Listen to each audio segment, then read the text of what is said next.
Hello my all dear aspirants, आप सभी का स्वागत है कंपटीशन प्लेनेट पर। और इस वीडियो में हम पढ़ने वाले हैं रेशियो एंड प्रोपोर्शन का पार्ट 2, जिसमें हम डिस्कस करेंगे कुछ क्वेश्चन जो कि रिलेटेड होते हैं प्रोपोर्शन को। और इस वीडियो में देखेंगे वो कौन सा मेथड है जिसको यूज करके आप अपने क्वेश्चंस को कम से कम समय में सॉल्व कर पाएंगे।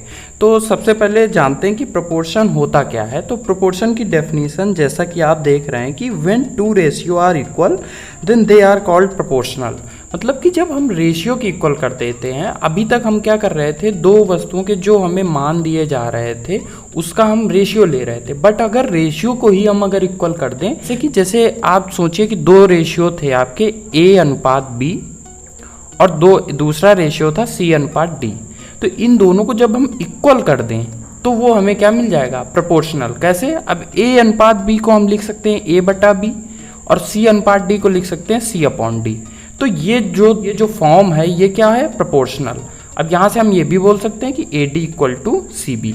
सबसे जरूरी बात ये है कि हम इसको पढ़ क्यों रहे हैं, प्रोपोर्शन का यूज कहाँ है, क्योंकि रेशियो के क्वेश्चन तो आप कर चुके हैं, प्रोपोर्शन के क्वेश्चन कैसे पूछे जाएंगे।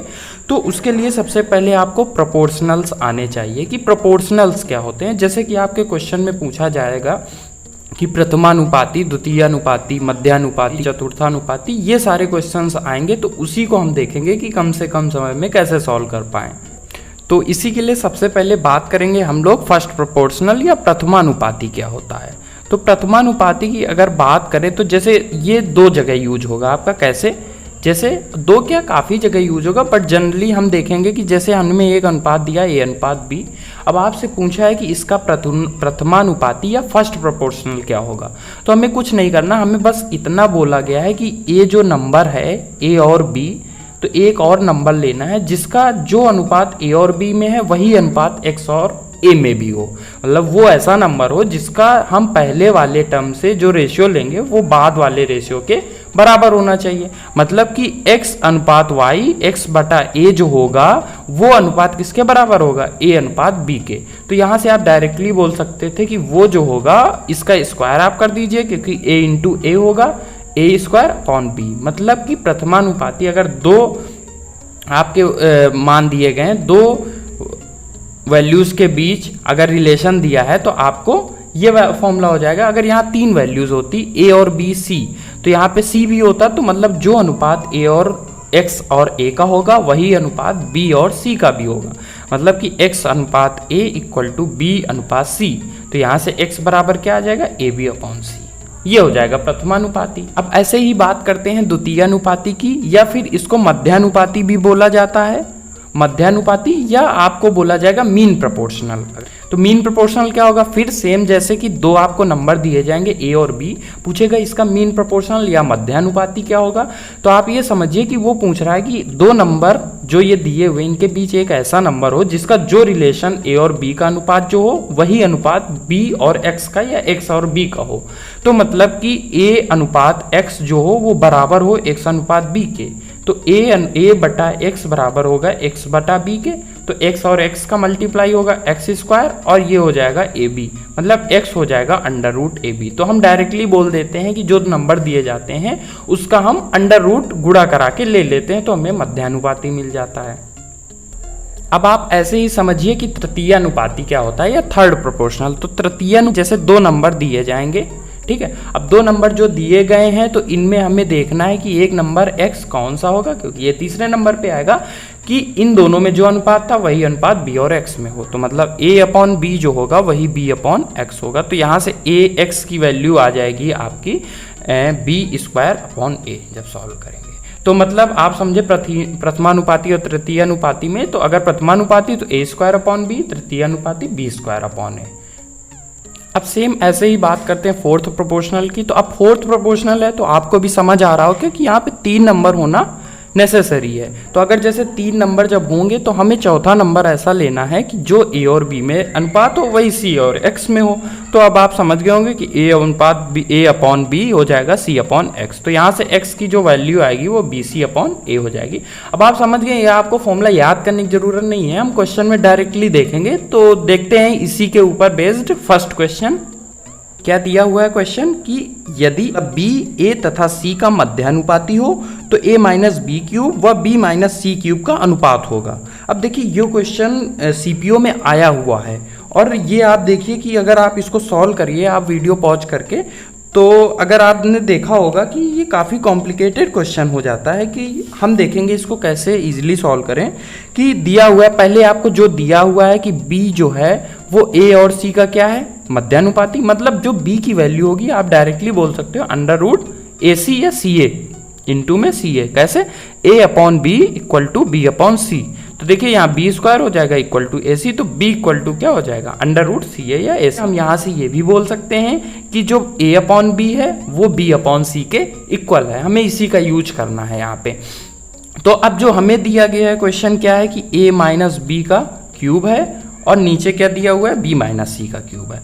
तो देखिए अगर मैं इसी के टर्म में ए और बी और सी के टर्म में ही यहाँ पे बना लूँ तो फिर मैं डायरेक्टली इनको कैंसल हो जाएंगे। तो जैसे अगर मैं यहाँ पे ए और बी बनाना चाहूँ, क्योंकि बी सी तो बने ना नहीं, तो ए और बी कैसे बना सकता हूँ कि अगर मैं यहाँ से बी कॉमन ले लूँ, तो जैसे बी कॉमन लेंगे तो यहाँ से आपको भी पता है बी क्यूब कॉमन आएगा, तो ये हो जाएगा ए अपॉन बी और ये माइनस का बी ले लेंगे तो 1 बचेगा और इसका क्यूब।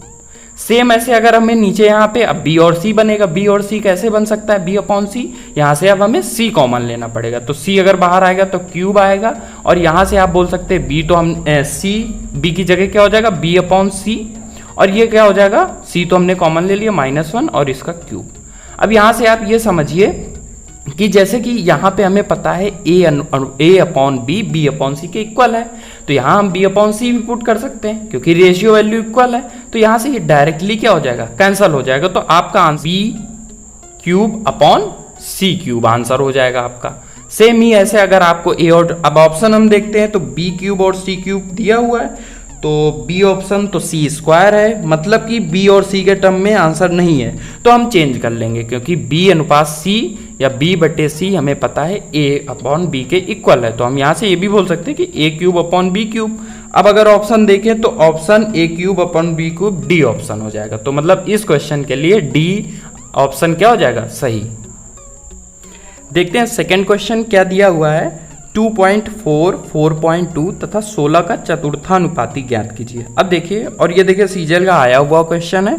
देखो इसको जैसे आपको दिया है 2.4 है पहला नंबर, फिर 4.2 है एंड फिर 16 है और चतुर्थानुपाती पूछा है, मतलब नंबर यहाँ पे होगा। बस आपको इतना ही करना है। अब चतुर्थानुपाती का मतलब इन दोनों का अनुपात इन दोनों के अनुपात के इक्वल है, मतलब अगर हम 2.4 अपॉन 4.2 लिखें तो यहाँ से हम इसको 16/x लिख सकते हैं। और देखिए जब आप प्रैक्टिस कर लेंगे तो हम यहाँ से देखो हमें दिख रहा है कि इन दोनों में कॉमन 6 है, मतलब इसका 4 गुना इसका 7 गुना, 6 का यहाँ 4 गुना है यहाँ 7 गुना है। जैसे यहाँ 4 गुना किसका है 4 का, तो यहाँ 4 का 7 गुना 28। देखिए 28 ऑप्शन में है तो बी सही हो जाएगा। तो अब देखो इसको सॉल्व कैसे करेंगे, यहाँ अगर ऑप्शन हटा दे 8 से काटे ये 3 ये 2, ये 3 से काटे ये 14 बार जाएगा, तो x की वैल्यू 14 गुणे 2 मतलब कितना हो जाएगा 28। इस हिसाब से ऑप्शन बी क्या हो जाएगा इसके लिए सही। देखते हैं थर्ड नंबर क्वेश्चन क्या दिया हुआ है, a और b प्रथमानुपाती तथा तृतीयानुपाती का अनुपात, मतलब a और b के जो प्रथमानुपाती और तृतीयानुपाती का जो अनुपात है वो 64:125 है। अब देखिए काफ़ी अच्छा क्वेश्चन है, अच्छे लेवल का क्वेश्चन है, ऐसे क्वेश्चन मेंस में आने के चांस हैं हो। तो a और b के बीच का अनुपात क्या होगा, देखिए अब डायरेक्टली आप अगर देखेंगे यहाँ पे कि 4 और 5 के टर्म में, पर 16-25 भी दिया हुआ है, तो आप ऐसे तो कर नहीं सकते। तो अब देखिए इसके पीछे का कॉन्सेप्ट क्या है, अगर आप वो समझ गए तो फिर आप क्वेश्चन समझ जाएंगे कि a और b दिया हुआ है। अगर हम इसके प्रथमानुपाती की बात करें तो नंबर यहाँ पे होगा, और हमने बताया था प्रथमानुपाती इसी का स्क्वायर अपॉन बी कर देंगे, और जैसे हम तृतीयानुपाती की बात करें तो वो बी स्क्वायर अपॉन सी हो जाएगा। तो हम अगर यहाँ से बी स्क्वायर अपॉन ए तो यहाँ से अगर इन दोनों का अनुपात लें तो ये हो जाएगा बी स्क्वायर अपॉन ए। अब इन दोनों का अनुपात जैसे अगर हम निकालें तो देखिए यहाँ से बी से मल्टीप्लाई बी स्क्वायर से और ए स्क्वायर से, तो यहाँ ए क्यूब अपॉन बी क्यूब बन जाएगा, मतलब कि इन दोनों का जो अनुपात आएगा वो क्यूब के अनुपात में आएगा। और वो किसका क्यूब दिया हुआ है, जो हमें नंबर दिए गए थे ए और बी का क्यूब। तो वही पूछा है कि ए और बी में क्या अनुपात रहा होगा, तो देखिए इनकी वैल्यू ही आपको 64:125 दी हुई है। तो यहाँ से अगर मैं आपसे पूछूं कि ए अपॉन बी क्या हो जाएगा, तो क्यूब रूट लेंगे तो ये 4 हो जाएगा, ये 5, मतलब ए और बी का अनुपात 4:5 रहा होगा। इस हिसाब से अगर देखें तो ऑप्शन ए क्या हो जाएगा, सही। तो अब आगे अगर ऐसा क्वेश्चन आता है तो आप थोड़ा अगर दिमाग लगाएंगे तो डायरेक्टली आप देखेंगे क्यूब है तो आप क्यूब रूट इसका कर लेंगे। देखते हैं 4th नंबर क्वेश्चन क्या दिया हुआ है।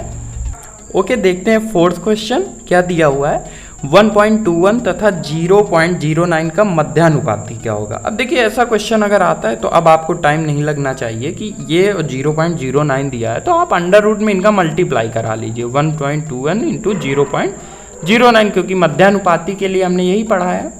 और इसके बाद अगर हम इनका मल्टीप्लाई कराएं तो आपको भी यहाँ दिख रहा होगा कि ये 9 से मल्टीप्लाई कराएं तो 9, और ये 9 टू 18, 1 कैरी और 9 1 10, 10 8 9। लेकिन आप यहाँ से ये देखिए कि ये 2 डिजिट बाद यहाँ पॉइंट था, दो डिजिट बाद पॉइंट यहाँ था, तो पॉइंट यहाँ पे आ जाएगा।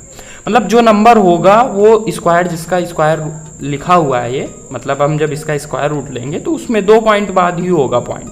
और ये हमें पता है 33 का होता है स्क्वायर। आप स्क्वायर रूट भी निकालें और इसका सेपरेट वीडियो भी पड़ा हुआ है, आप वो भी देख सकते हैं कि स्क्वायर रूट कैसे निकालते हैं। कि यूनिट डिजिट हमें देखना है और ये देखना है कि 900 के आसपास है तो 3 यहाँ आना है, और यूनिट डिजिट इसका क्या है 9 तो 3। और यहाँ पे आप देखिए कि पॉइंट हमें 4 डिजिट बाद लाना है तो यहाँ 0.33 करना पड़ेगा। अब इस हिसाब से अगर देखें तो ऑप्शन सी हो जाएगा इसके लिए सही। देखते हैं फिर 5th क्वेश्चन, और ये काफ़ी इंटरेस्टिंग क्वेश्चन है क्योंकि ऐसे क्वेश्चन के आने के चांसेस आपके हैं, और ये आ भी चुका है, एसएससी का आया हुआ क्वेश्चन है कि 2 तथा दिया हुआ 54 के बीच मध्यानुपाती 2 मध्यानुपाती ज्ञात कीजिए। अब देखो 2 मध्यानुपाती का क्या मतलब है यहाँ पे, कि ऐसे अगर पूछता तो हम डायरेक्टली बोल सकते थे कि अंडर रूट 108 आंसर हो जाएगा, बट अभी ऐसा हम नहीं बोल सकते। क्यों? क्योंकि आप देखिए 2 मध्यानुपाती हमें निकालने, मतलब इसके बीच ऐसे 2 नंबर फाइंड करने हैं जिनका अनुपात, मतलब अगर हम इससे जो अनुपात देखें वही इसका हो, इससे जो अनुपात देखें वही इसका हो। अब आप ये मतलब इससे आप ऑप्शन सेटिस्फाई भी करा सकते हैं, पर हम पहले पूरा कॉन्सेप्ट जानेंगे कि जैसे हमने एक्स वाई 2 नंबर ले लिए तो यहाँ से अगर हम इन तीनों के रिलेशन की बात करें तो यहाँ से क्या रिलेशन आएगा, आप यहाँ से देखिए तो हम यहाँ से बोल सकते हैं कि 2/x, मतलब x की वैल्यू की अगर हम बात करें तो आप बोल सकते हैं कि अंडर रूट x जो होगा वो अंडर रूट 2y होगा, क्योंकि हमें पता है, और y होगा y की वैल्यू अंडर रूट 54x। ठीक है, अब यहाँ से अगर हम स्क्वायर कर दें इसका तो यहाँ से पता है x स्क्वायर, या फिर आप डायरेक्टली बोल सकते हैं कि यहाँ x स्क्वायर इक्वल टू कितना हो जाएगा 2y, और यहाँ से y स्क्वायर कितना हो जाएगा 54x। अब देखिए आप ऑप्शन फिर देख सकते हैं यहाँ से भी, बट अगर आपको यहाँ से समझना है इसको हम मल्टीप्लाई करा लेते हैं। अगर मल्टीप्लाई कराएं तो x स्क्वायर और y square, x square y square, और यहाँ से 108xy। इसका डायरेक्ट कॉन्सेप्ट ये होता है कि जो 2 इसके मध्यानुपाती होंगे उनका मल्टीप्लाई हमेशा उन दोनों नंबर के मल्टीप्लाई के इक्वल होगा। हम ले सकते हैं, जैसे हम 6 ले लें तो ये 18 हो जाएगा, क्योंकि ये ऑप्शन में दिया हुआ है। आप इससे ऑप्शन की मदद लेंगे तो आप डायरेक्टली कर सकते हैं, बट हमें देखना है कि ऐसा होता क्यों, क्योंकि यहाँ से एक्स वाई ये देखिए कट जाएगा, तो एक्स वाई जो आ रहा है 108 आ रहा है, मतलब इन दोनों का जो गुणनफल आ रहा है वो जो 2 नंबर दिए थे उनके गुणनफल के इक्वल आ रहा है, तो ये बात हमेशा सही होगी। और उसके बाद हमें ऑप्शन चेक कर लेना है। तब हम यहाँ से बोल सकते हैं डायरेक्टली कि 6 और 18 क्या हो जाएगा, इसके 2 मध्यानुपाती। अब हम चेक कर लेते हैं कि जैसे 2 जो है 2 का 3 गुना 6 है, 6 का 3 गुना 18 है। अब 6 का 3 गुना 18 है, 18 का 3 गुना 54 है, मतलब ये हमारे ऑप्शन क्या हो जाएंगे सही। इस हिसाब से ऑप्शन डी हो जाएगा सही। आई होप आपको समझ आया होगा वीडियो। ये मैंने सारे टॉपिक के लिए यही किया है कि टाइप वाइज वीडियो पड़े हुए हैं, तो आप एक टाइप देखिए एक बार में, उसके बाद आप प्रैक्टिस कीजिए। वीडियो देखने के लिए धन्यवाद दोस्तों, और अगर कॉन्सेप्ट और क्वेश्चंस अच्छे लगे हों तो वीडियो को लाइक करें और चैनल को सब्सक्राइब करें ऐसी ही और वीडियो देखने के लिए।